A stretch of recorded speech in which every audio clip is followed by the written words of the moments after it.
tapos na tayong gumawa ng waraga inab appetizer. So, ito naman ay waraga inab na main dish, yung merong karne. So, yung rice na ginamit ko ay calrose rice or small grain rice. Tapos, yung karne ko dyan ay beef, mga half a kilo siguro.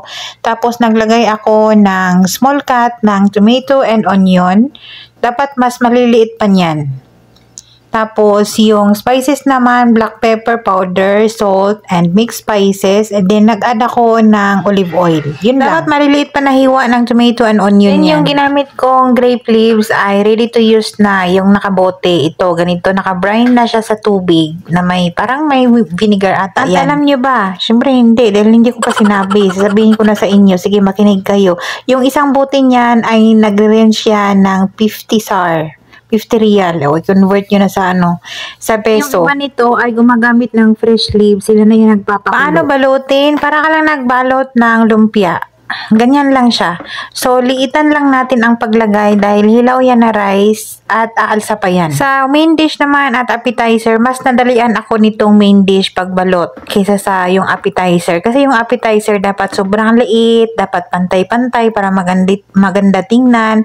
Ito naman hindi na kailangan. Kahit na malaki yan, kahit maliit, kahit hindi pareho yung pagkahaba niya, okay lang. Pero yan. Dahil na nandito na tayo sa sitwasyong ito, gandahan na rin natin. Huwag lang tayong tamad-tamarin sa sahuli naman at tayo. Meron namang mabupuna dyan, o bakit ngayon ako nagka-gloves? Wala lang, gusto ko lang, bakit ba? And preparation ko yan para sa Ramadan, ilalagay ko yan sana sa freezer. And then habang nagbabalot ako dyan, yung amo kong babae ay sumilip. At tuwang-tuwa siya at ang sabi niya, bukas na bukas yun yung lunch namin. So, the day after, kanina to, so ito na yung lunch namin. Nakakaloka yung amo ko, wala pa akong nalagay sa freezer dahil nga pinapaluto yung pinagbabalot ko dito. Yung appetizer nga na ginawa ko ay kunting-kunti na lang dahil panay paluto, panay bisita. Malamang bukas or sa makalawa ay gagawa pa. Ito na yung process kung paano lutuin yung waraga inab. Una, nagpakulo ako ng cube meat. Dapat meat with bones yun. Pero wala akong meat with bones, kaya cube meat yun without bones. Nung lumambot na yung karne, siniparate ko yung karne at yung sabaw. Yung sabaw gagamitin din natin mamaya. Hinugasan ko lang yung pressure pot and then inarrange ko dyan yung circle cut tomato and onion, circle cut ng potato, and then nilagay ko yung boiled meat, and then saka ko inarrange yung waraga inab.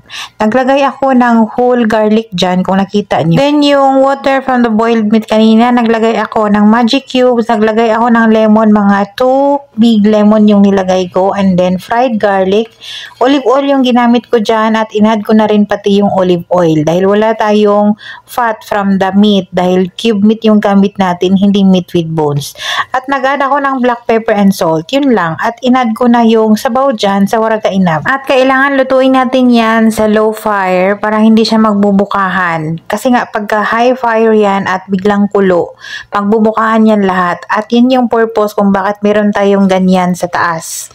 Merong para mag-compress yung ating waraga inab. Merong ganyan. Para yan sa waraga inab talaga. Yung gamit na yan. Una, pinakuluan ko yan ng 10 minutes and then after 10 minutes, nilagay ko sa low fire and niluto ko ng 45 minutes. After 45 minutes, ay okay na and ganyan siya i-serve. Kailangan ko ang help ni Jobel kaya nandyan siya at tinulungan niya ako. Then sa pag-serve ng waraga inab, i-separate yung water. Kailangan i-strain. Strain muna bago i-serve. And then ganyan yung waraga inab pag-serve. Kailangan natin itaob yung kaldero. And then charan!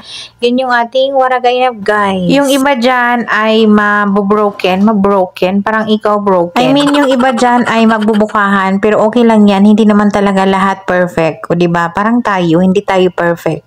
So, yung tomato and onion dyan ay tinanggal ko dahil no need na yan. Pero, pag gusto kayo o gusto ng mga amo niya kumain ng onion dyan at yung tomato, pwede naman yan i-serve. Pero, basically, hindi talaga yan i-serve.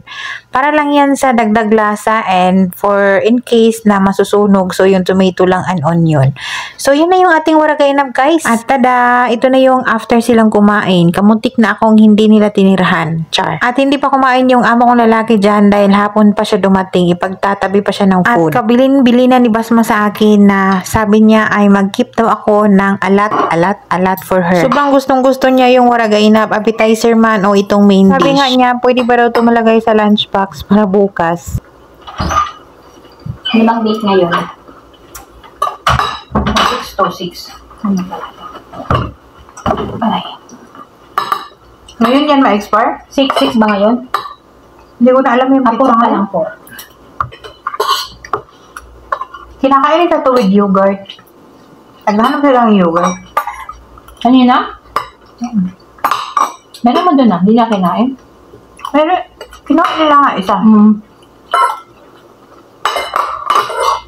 Si Ben, hindi kumakain ito. Meron pa kami yung pagkain kahapon, guys. Yung kiniling. Ano?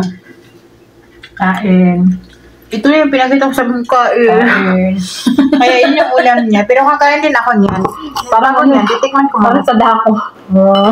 Para sa the grouch. Maganda to pag yung gagamitin na meat is yung meat with bones.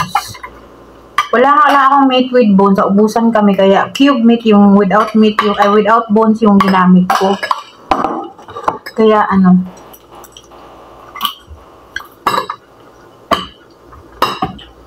Yung mga bata hindi kumakain ng meat na ano. Hindi sila mahilig ba? Kumbaga, mas gusto nilang kumain ng waragay na lang.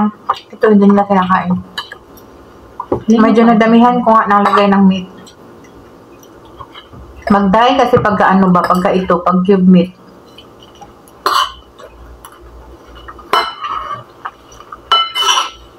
Bakit mag-dry pag cube meat?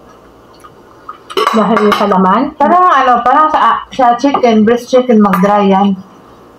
Ito naman, kasi nga walang bones. Malambot yung mga karne ng ano ba, pag nasa bones. Ganun. Gaya ng thighs, mga legs, ganun.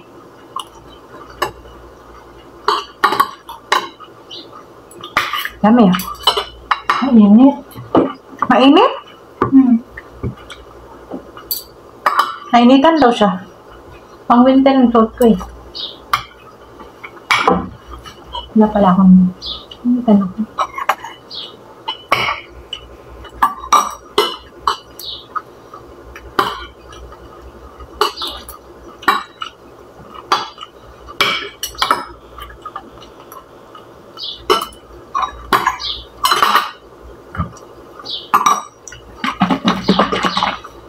Para meron tayong ilalaban. Ay, Marami naman. puno naman siya.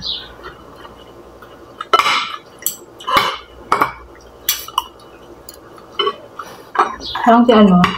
Si Basma, sabi niya, Dada, keep for me a lot of this later. And also, in lunch box, I want in lunch box. Tawa na tawa na nga eh.